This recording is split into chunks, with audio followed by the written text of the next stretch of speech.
So basic lang yung ito-topic natin ngayon and we will go through sa lesson natin from Monday to Friday. Okay, so dadahan-dahanin ko 'to and mag-i-start tayo sa trade setup. So pwede kayong mag-comment diyan na 'pag hindi niyo ma-gets or may kailangan kayong ipaulit. Pero recorded naman 'to and it will be uploaded sa YouTube daily. Okay. So mag-start muna tayo sa trade setup. Okay. So, bago tayo mag-start sa trade setup, sabi ko, ituturo ko 'to sa newbie ng basic para madaanan natin kung ano ba talaga yung kailangan pindutin or yung kailangan i-check. Okay. First, hello, mag-start na ako So, dito muna tayo sa, yes, kaka-start pa lang. So, dito muna tayo sa mga functions. Sa susunod na session, magkakaroon tayo ng real time para makita nyo kung saan 'to pinipindot. Okay. So, I hope malaman niyo 'tong mga settings na 'to para makapag-start kayo sa futures trading. So, simulan natin 'to. Mag-start tayo sa margin mode, okay. So, there are two types of margin mode, dadahan-dahanin ko muna. So, meron tayong cross tsaka isolated. For the knowledge sa mga newbie, 'pag cross, ibig sabihin ginagamit niya yung buong balance mo. 'Pag isolated ginagamit niya lang yung margin mo. So, bigyan niyo ako ng capital niyo sa futures. Sige, first na magko-comment. Capital niyo sa futures. For example lang.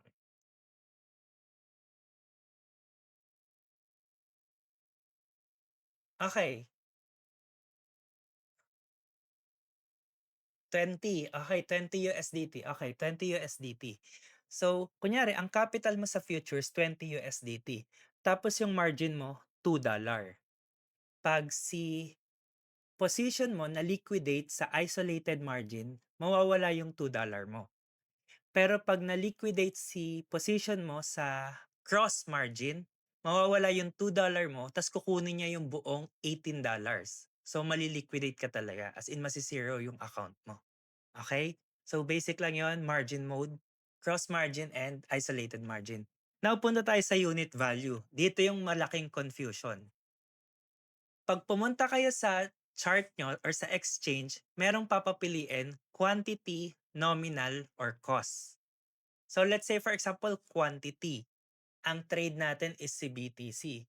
Yung USDT mo, kukuha siya ng value sa BTC. Quantity lang nung amount na binili mo. Sabi natin, $20 amount or 10 USDT amount.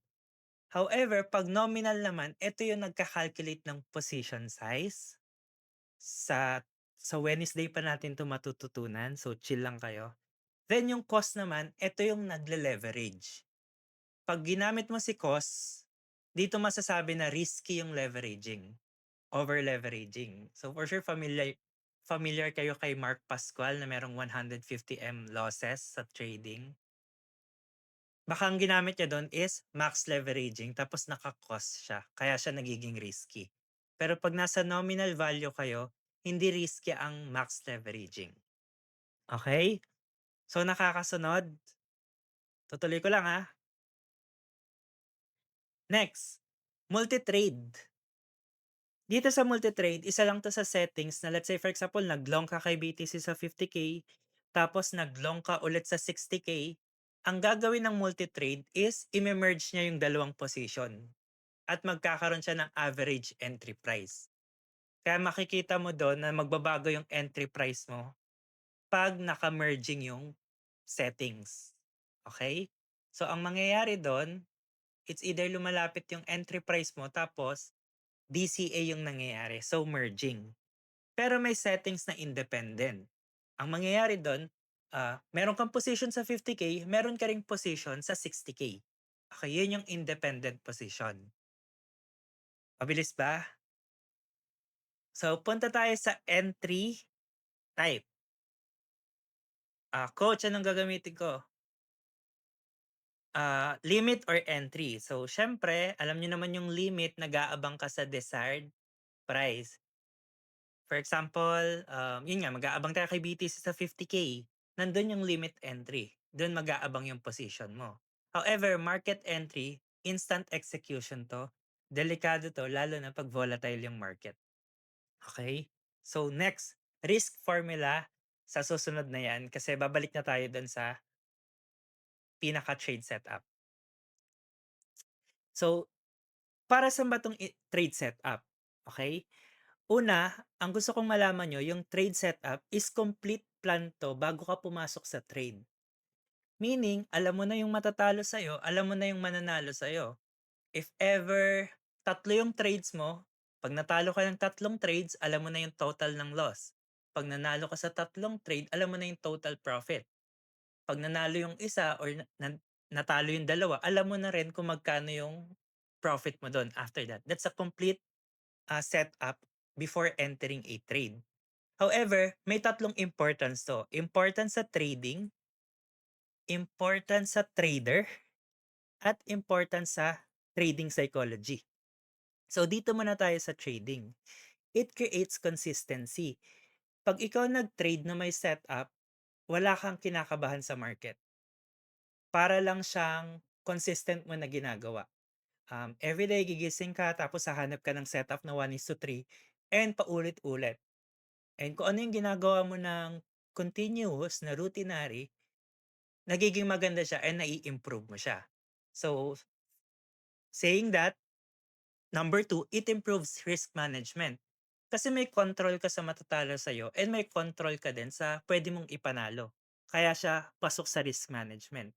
So, pwede kang matuto ng risk management without actually learning trading setup. So, pwedeng marunong ka lang mag-calculate pero hindi ka marunong sa trade setup. Yun yung difference. Kaya importante to sa basic. Next thing is it increase long-term profitability.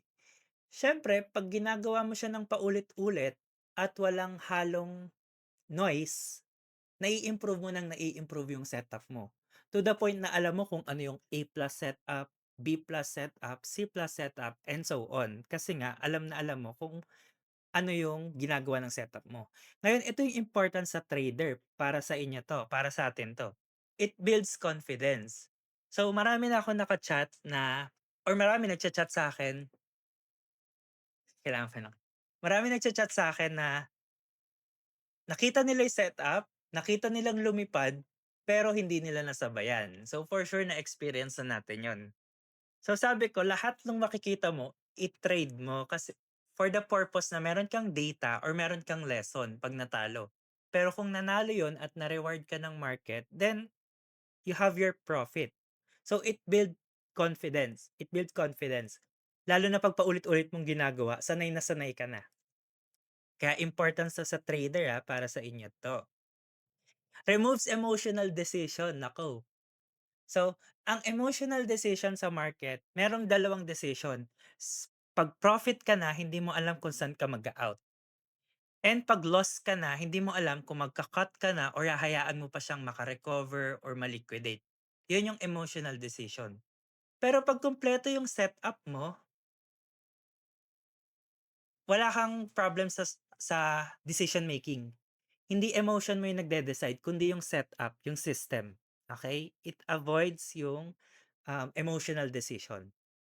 Tapos makes learning easier kasi nga mabilis lang yung setup mo and kaya mong improve, okay. Importance in trading psychology. Reduce FOMO, fear of missing out. So common 'to, let's say ano ba yung mga nagliliparan ngayon, si Vanry, si Tax, si Velvet, si Love. Hindi mo alam kung saan papasok kasi yung setup mo hindi nag-a-align doon sa current market situation. 'Pag yung setup na alam mo, hindi nag-align sa current market situation, dapat yun hindi na tine-trade, okey? Kaya siya sinasabi dito para sa trader, makes learning easier and ina-avoid niya yung fear of missing out. So, wala kang sasabayan. Dito kinokontrol mo yung fear and greed. So, bago ka i-control ng market ng fear mo tsaka greed mo, uunahan mo na siya sa setup. Kaya pansin mo 'pag may setup yung trader, wala siyang pakialam kung lumipad yung price or mag-dump si BTC or merong catalyst or anong news, hindi siya affected dahil kumpleto yung setup niya. 'Pag mali yung bias niya, SL. Kung tama yung bias niya, edi profit, gano'n. Nakokontrol mo si fear and greed unless i-move mo yung setup mo. Lastly is dine-develop niyo yung discipline and ito yung pinakaimportante sa lahat. Kasi puwedeng matutunan mo lahat ng tinuro ko dito, but without discipline, how sure ako na ia-apply mo yung complete setup, okay? So, a trade setup is your trading blueprint. It helps you make smarter decisions, manage risk, and stay disciplined rather than trying the emotion. So, papakita ko lang sa inyo yung quick picture kung ano itsura ng setup.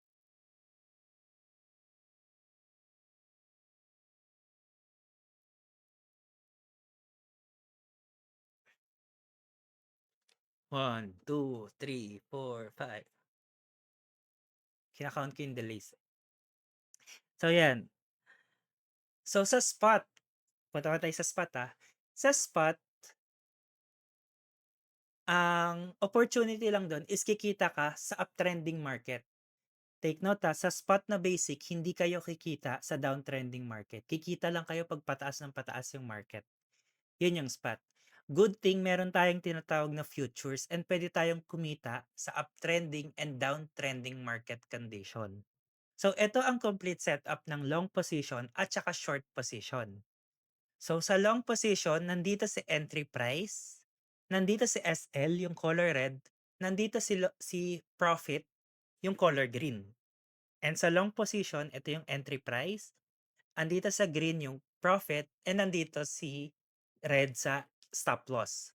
So, kung makikita nyo itong trading setup na to, basic lang to, 1:1.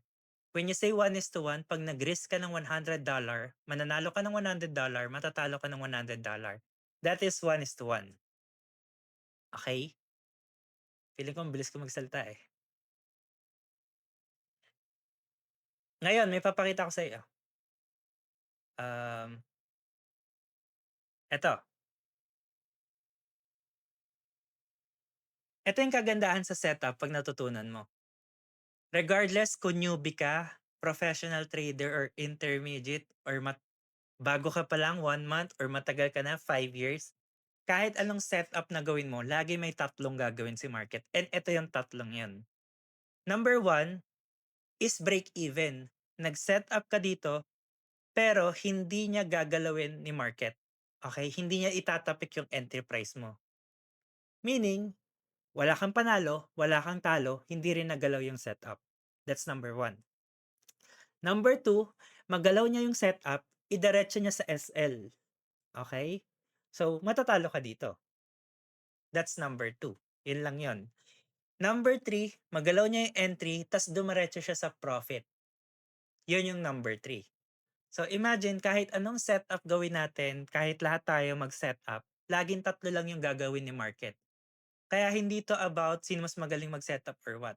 Ini-improve lang natin kung ano yung sa tingin natin na may probability si market. Okay? Kaya pa?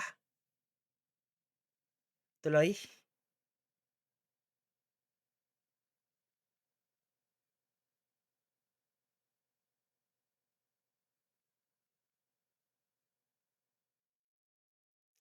Any question pala?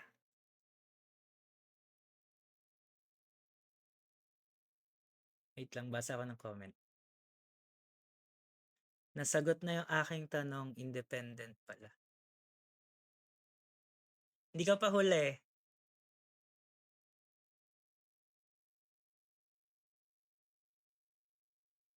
Front run, invalidation, and TP, yes. Other term. So continue. Okay. Next doon na tayo sa trade setup. Sabi sa inyo basic lang 'to, pero without technical analysis sa full week na 'to makaka-trade kayo without technical analysis.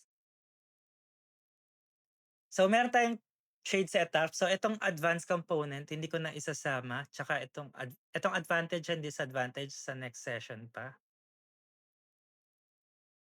So dito muna tayo sa three basic components. So ang meron dun is entry price, stop loss, tsaka take profit. Yun lang yung kino-consist nung isang setup. Entry price, stop loss, and take profit. Ngayon, ang pinakaimportante diyan, entry price. Kasi hindi ka magkakaroon ng ongoing trade kung wala kang entry price. However, sa stop loss and take profit, pwede mo yang i-open. Pwedeng wala kang SL and pwedeng wala kang take profit. Bahala ka kung hanggang saan pumunta si market. and ginagamit 'to ng hedger. Okay, mga hedge trading. So, sa setup, kaya sa sinabing setup kasi tatlo yung kailangan mo dito. Entry price, yung pinaka-priority, stop loss, yung second priority, and take profit. So, bakit second yung stop loss? Kasi yung stop loss kailangan mong i-control. Hindi ka puwedeng matalo ng more than sa profit mo. So, imagine natalo ka ng $100 ta's ang profit mo $5, $10, 15. Mahihirapan ka maka-recover, and nandun yun sa percentage needed to recover, ibang topic na yun. So, ganun ka mahihirapan. Kaya make sure yung setup mo is align sa trade. So, eto lang yun, where you plan to enter the trade, where you will exit if the trade goes against you, where you will exit to secure your profit. Coach, are you profit? Later malalaman mo. So, trade setup, entry, stop loss, and take profit. So, papakita ko sa inyo yung different setup ha. Yung kaninang nakita nyo dito, 1:1. And dito naman, 1:1, 1:5, and 1:10. Okay. Dito masa-surprise kayo. Wait lang, antay ko lang mag-load.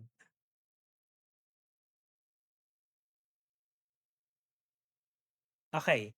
So, on the left side, this is long position. Ang prediction natin is pataas. And on the right side, short position, ang prediction natin pababa. So sa 1:1, makikita mo dito na kung ang margin natin is $100, matatalo ka ng 100 and kikita ka ng 100, which is 1:1. However, 'pag marunong ka na mag-setup, makikita mo na pwede mo nang i-increase si reward mo. So this is risk, yung 1, and this is reward, yung green. So 'pag ginawa mo siyang 1:5, magkano yung magiging profit mo sa $100 margin?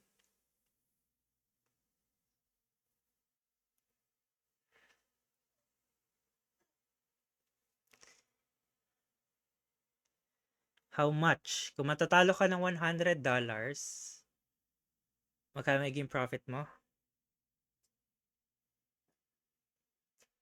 Okay, $500. Ano ibig sabihin nun? Ibig sabihin nun, kailangan 4 times kang matalo ni market para mabawian ka ng $500. Okay? So, how about 1:10? Magkano magiging profit mo sa 1:10?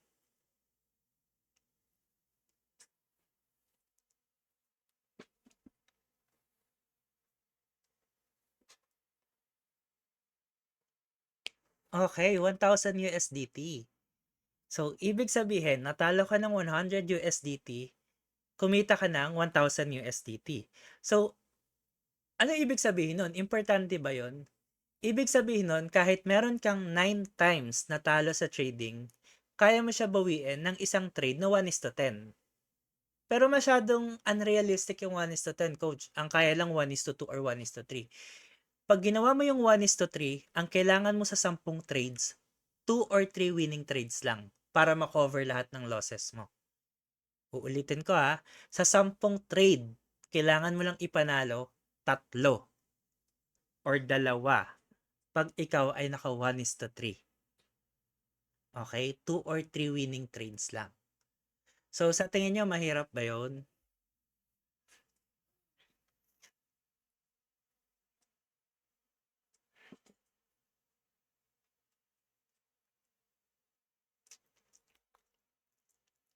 Kaya kailangan maintindihan nyo to or pwede kayo magtanong kasi sa mga susunod na session, mag-actual tayo sa Binance kung paano ko nagka-calculate ng size.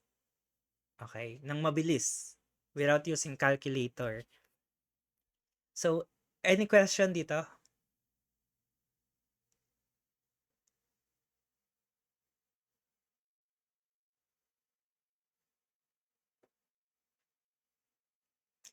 Yes, this is hard for scalper.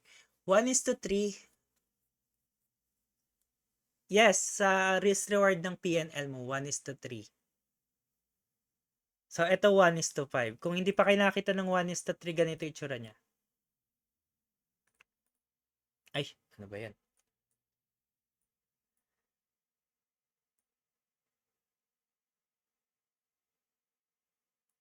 Ganyan. Okay, nakikita niyo tong risk-reward ratio, 3.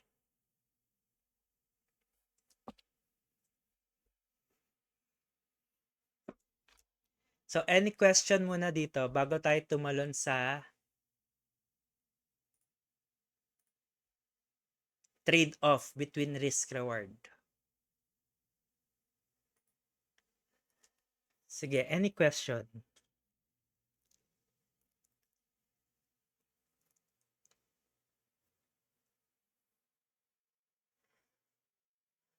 Huwag kayong mahiya kasi pag umabot tayo sa mga Thursday and Friday, baka mahirapan kayo mag-calculate pag hindi nyo familiar yung setup.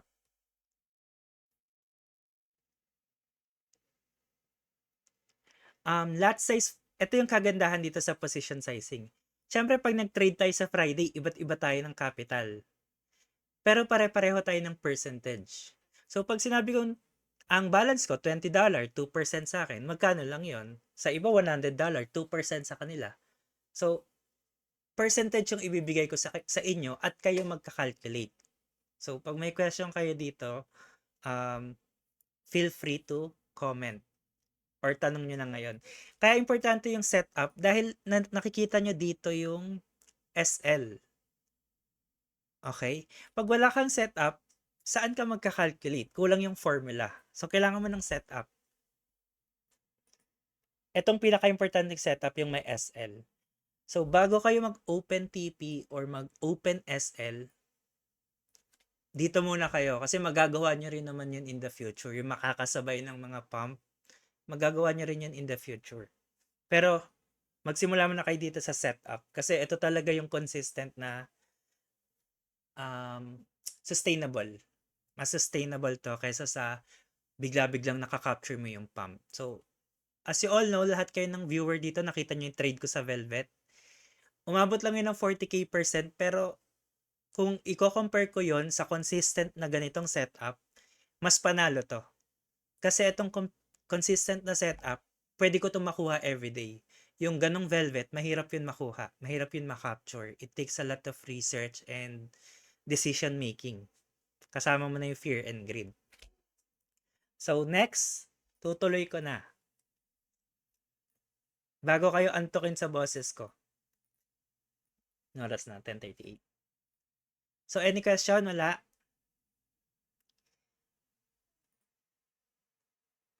So again, hindi ko muna ito i-discuss kasi sa enterprise sobrang dami pang kung saan kayo pipili ng enterprise, check POI, refinement, or types of trader. Pero more on technical side na yan. So hindi na natin i-discuss. Stop loss is yung risk niya sa isolated cross and SL isolated and cross. So hindi na rin natin muna yan i-discuss. So take profit is yung open TP and yung advantage and disadvantage. So wala rin yan dito. Talagang yung focus nito is para makabuild ka ng consistent setup. And later magbibigay ako ng live setup pero wag natin i-trade. Kung paano ko lang siya ina-approach. So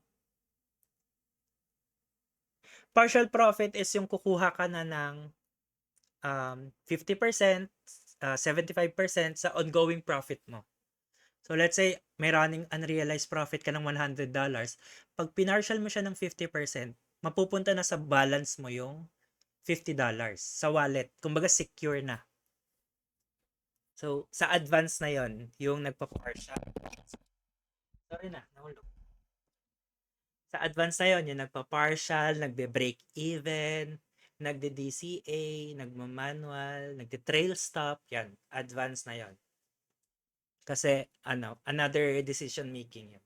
So dito tayo so any question?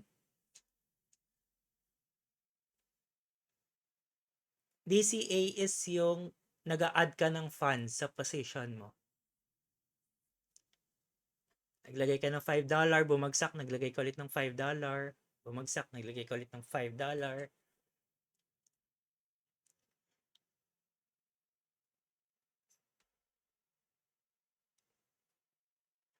Ba't ka na ba sa isa?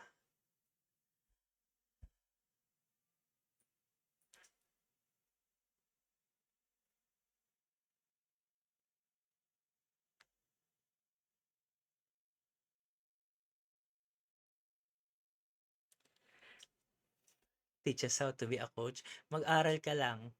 Wait lang.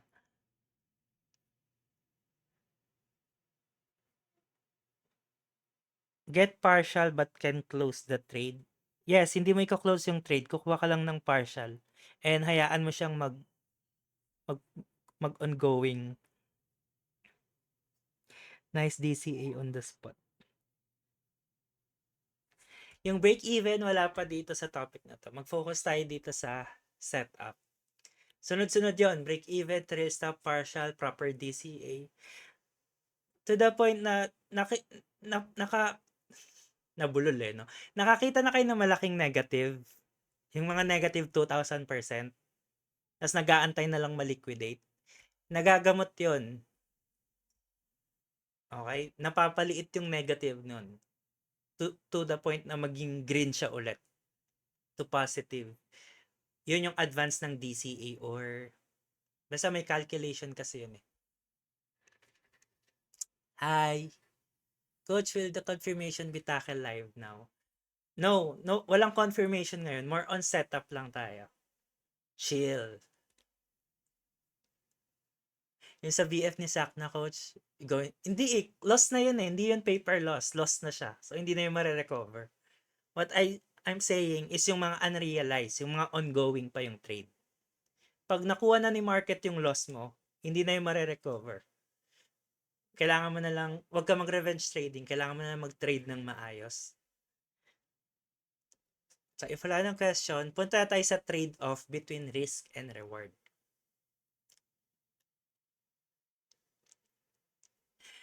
Yung negative 9 mark Pasco. Oo nga, correct. Ba't ka nag-English?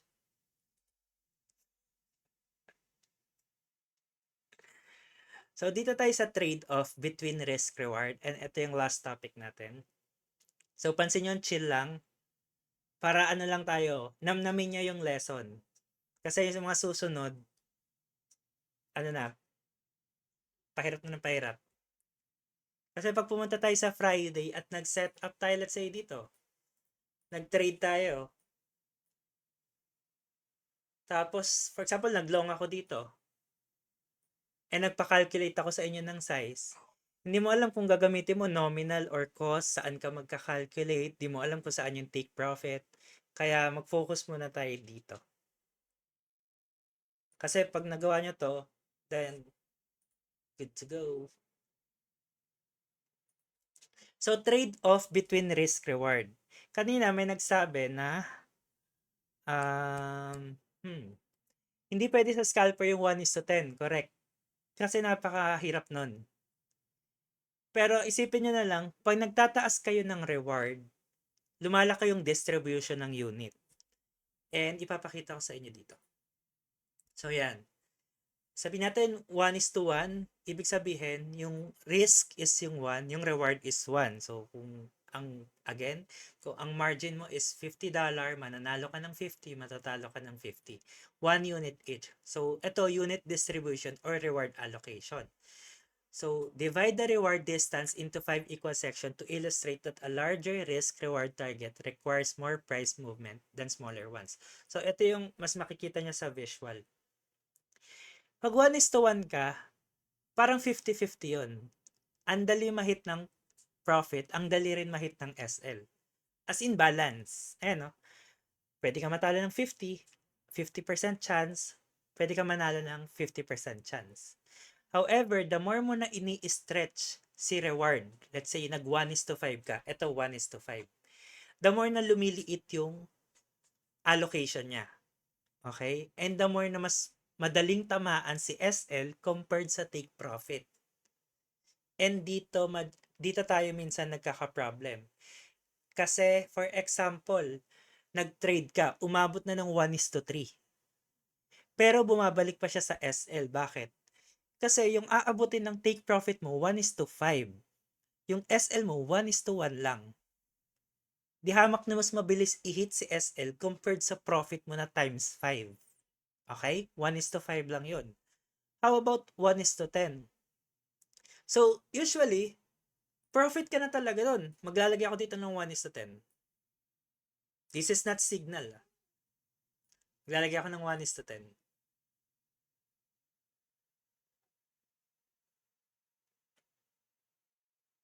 Ayan.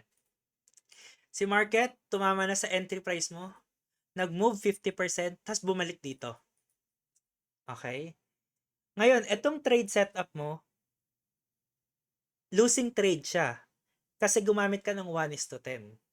Pero kung tutuusin, kung ginamit mo dito 1:3 or 1:5, profit ka sana. Nagkataon lang, masyadong na-stretch si reward, umabot siya ng 10. So, anong nangyari? Talo yung trade. Kaya kailangan matutunan natin yung partial, matutunan natin yung break-even to protect your SL. Tapos, magkaroon tayo ng additional um, decision or advanced decision when it comes to fear and greed. So, ibig sabihin, itong trade na to, panalo ka dapat kung naka 1:3 ka or 1:5. However, nasa 1:10 siya eh. So, anong nangyari? Bumalik siya sa SL. So, again, tignan mo yung setup. Di hamak na mas mabilis i-hit si SL compared sa take profit. Pero, on the other side, pag na-hit mo si take profit, times 10 yung panalo mo dyan. In short, kahit mag-trade ka nito ng times 5,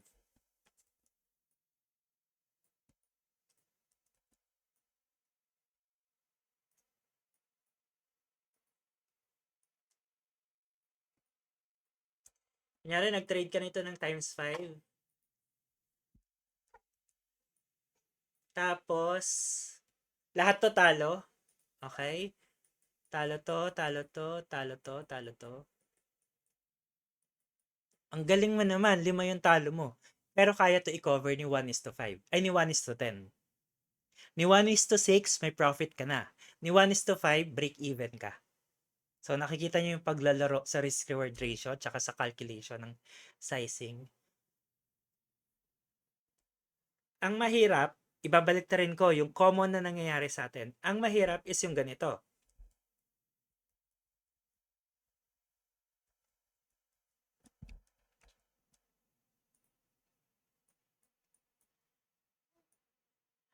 Ang TP mo is 1:5, pero yung SL mo, sobrang layo. Okay? Ngayon, sabi natin natalo ka dito ng $100. Ngayon, sa mga susunod, yung profit mo, ang liit lang. Okay? So, kahit mag-profit ka ng sunod-sunod na win streak, hindi ka makaka-recover ng losses. And doon tayo mahihirapan.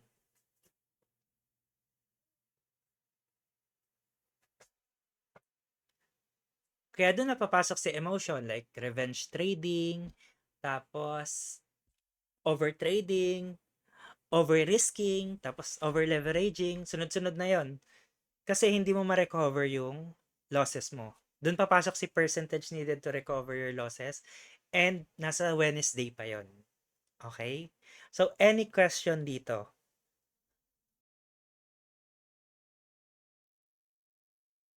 Okay na, sorry nagalaw yung mic. Hindi ko nakita. So, ito yan. Kita nyo to, as pinost ko to sa TAC tsaka sa Velvet. So, makikita nyo dito, 50, kunyari, correct ako na bumagsak to kasi nanghihina na yung momentum ng buyer. So, uulitin ko kasi nakamute ako eh. Coach, support to, di ba naglolong tayo pag support? Yes, retailer tayo, maglolong tayo pag support. Pero pag titingnan nyo to in advance at babasahin mo pa siya in higher perspective, makikita mo yung momentum dito ng buyer. Tinutulak niya ng tinutulak si price pababa.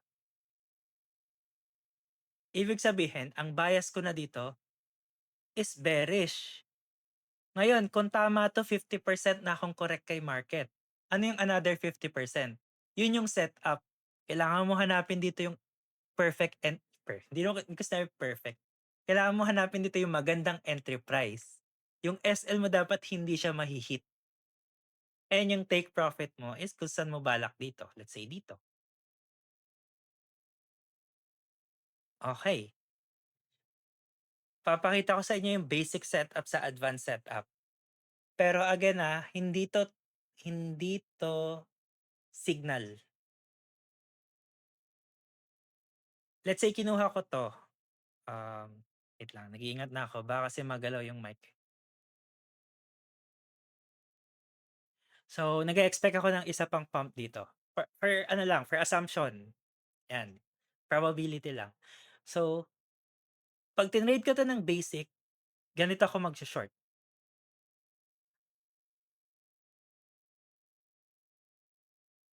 okey. So, example ang margin ko dito is $100. Ang mangyayari sa'kin dito, manatalo ako ng $100 'pag umakyat si price, mananalo ako ng $200 lang. Ay, ni lang, eh, 'no? $200. So, gano'n gano'n lang siya sa setup na 'to kasi basic, okey, no refinement, magko-confirm ka lang dito kung gusto mo siya i-Fibonacci, basta wala pa kasi tayong technicals, eh. So, baka sa week 2 pa 'yun. So, ganyan basic, matatalo ka ng 100, kikita ka ng 200. Pero 'pag natutunan mo maglaro ng setup at matutunan mo mag-proper entry tsaka placement ng SL, puwede ko 'to i-refine hanggang dito and makikita mo yung risk reward ratio mo lumalaki. So, last time mananalo ka ng 200 pero ngayon ang ipapanalo mo na dito $1,000. Ngayon, mukha siyang unrealistic. Pero kasi 'pag nagawa mo 'to, hindi hindi ka sa $1,000 matatakot, eh. Matatakot ka kasi nandito na si price profit na tapos bumabalik-balik pa sa SL. So, dun ka babalik sa trade setup. May setup ka, okey? Aalisin niya yung fear and greed, kontrolado mo si fear and greed. And wala wala tayong usapang partial, walang usapang BE. So, gano'n yung clear.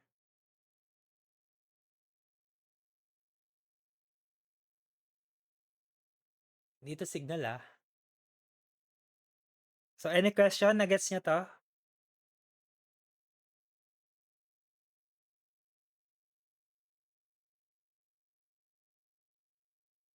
It's more marami pa 'to, eh, pero inaano ko lang talaga yung oras kasi 'pag in-upload ko 'to masyado ng mahaba yung ipapanoorin niyo.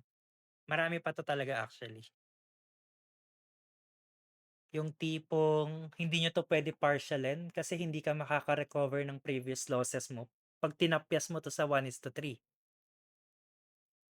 Kunyari 1:3 lang kinuha mo na, wala, hindi niya mako-cover yung mga losses mo. Coach, kailan kasama din ba topic mo yung trading strategy? Wala tayong trading strategy sa week na 'to. Kasi yung trading strategy sobrang basic lang nun 'pag familiar ka dito sa 5 session na 'to, yung Monday to Friday. Kahit anong strategy gamitin mo gagana at gagana 'pag familiar ka dito sa 5 setup na 'to, 'yan. Trade setup, risk management, tsaka yung market test, tsaka yung advantage and disadvantage, 'yan.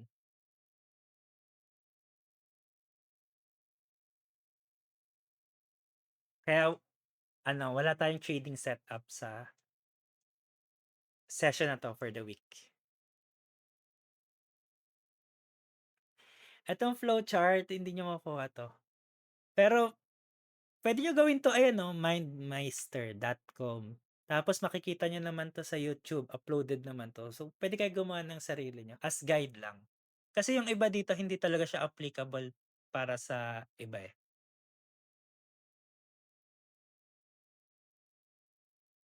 Wala akong VIP, ano lang mga student, pero wala kaming VIP.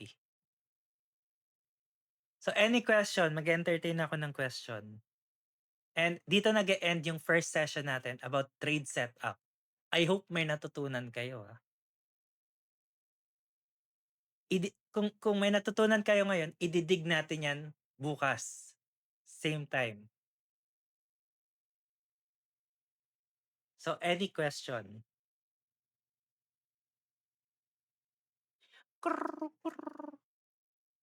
Biglang nahiya, eh, 'no? Sa mga hindi ano dito, naka-attend, recorded 'to, like right after this puwede ko 'to i-record and upload ko sa YouTube. Upload ko 'to sa YouTube, yes. Lahat 'to from Monday to Friday.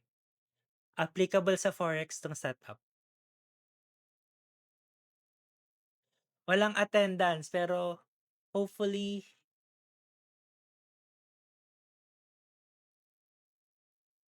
hopefully mag-comment kayo sa YouTube kung ano yung natutunan niyo or kung ano yung feedback. Mahina ba yung boses? Mabilis ba ako magsalita? Kulang ba ako sa visuals? May kulang ba ako sa salita? Gusto niyo pang bilisan ko?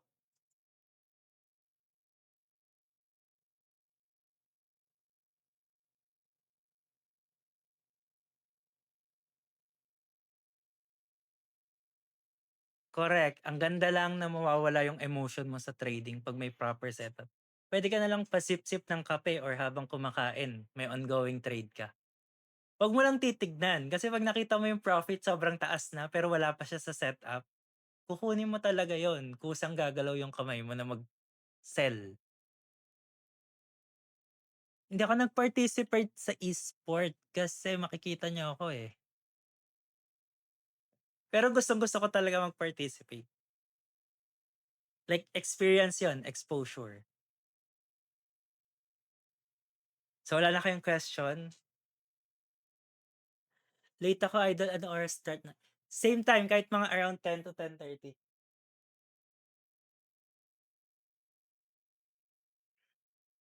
Tsaka recorded naman 'to, Kyle Onoya. Thank you sa pag-attend, Yes, highly volatile yung crypto. Natawa kasi naka-auto translate 'tong sa YouTube, parang lahat kayo nag-i-English. Exciting, okey 'yan. So 'yun, para ma-reduce yung fear mo kailangan mo lang ng setup. Thank you sa sub. Mag-e-end na ako ng 11:05, puwede na kayo magpahinga. Thank you sa time, sa pag-attend. Thank you sa support. I'll do my best para mapa-trade kayo ng independent. Nax independent trader, walang kailangan.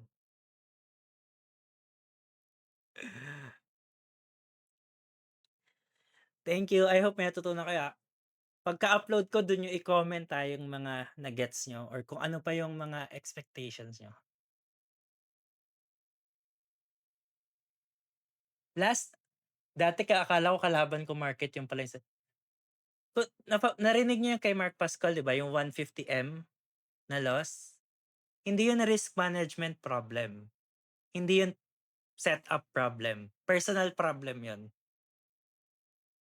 Okey, kasi puwede kang matuto nito, lahat ng tinuro ko dito kaya mo. Pero how sure ako na gagawin mo siya. So yun lang ang iwan ko sa inyo tonight. Kung gusto niyo ayusin yung trading, then it starts with you. Yun lang, gandang ending nun, 'no? Bye-bye. Mute na ako and mag-e-end na ako ng 11:05. Thank you so much.